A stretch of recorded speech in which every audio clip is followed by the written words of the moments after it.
Les statistiques sur la réussite scolaire sont-elles gonflées au Québec? La méthode utilisée par le gouvernement Couillard pour calculer le taux de diplomation donne une fausse impression de la réalité, selon un expert, en incluant des certificats qui ne sont pas considérés comme des diplômes à part entière.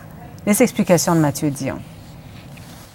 Quand j'étais plus jeune, j'étais trop hyperactif. Dans l'impossibilité de fréquenter une école régulière, Samuel étudie dans un centre de formation pour adolescents en difficulté d'apprentissage. Il y obtiendra un certificat de qualification qui nécessite un stage en entreprise, mais pas d'examen comme tel.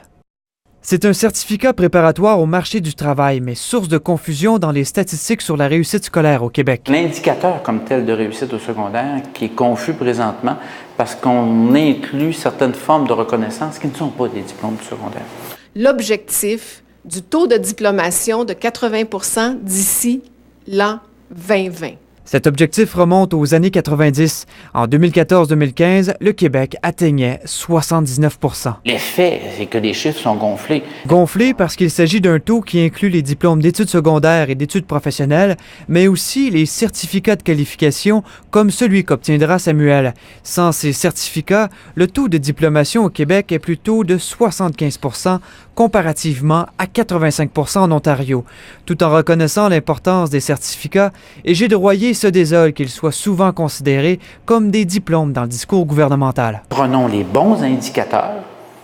Avoir un niveau de lecture de 6e année, avoir 18 ans peut être considéré comme étant un diplômé au Québec, là, il y a quelque chose qui ne fonctionne pas. Là.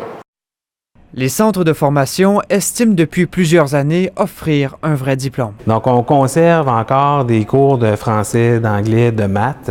La note de passage se passe dans la formation pratique. On n'a pas eu le même chemin facile que tout le monde qui font toute leur primaire de première année à 6e année, de secondaire 1, secondaire 5 facilement, comme nous qu'on a eu de la misère. Est-ce que le certificat de qualification est un diplôme, oui ou non? Ben, c'est pas un diplôme. Je n'aime pas qu'on discrimine en fonction de la force ou de l'importance, mais je comprends que pour des fins statistiques, des gens demandent plus de clarté, peut-être qu'on peut en faire plus. Ces statistiques mettent néanmoins en lumière les défis importants du Québec en matière d'éducation. Une politique scolaire est d'ailleurs attendue d'ici l'été. Ici Mathieu Dion, Radio-Canada, Québec.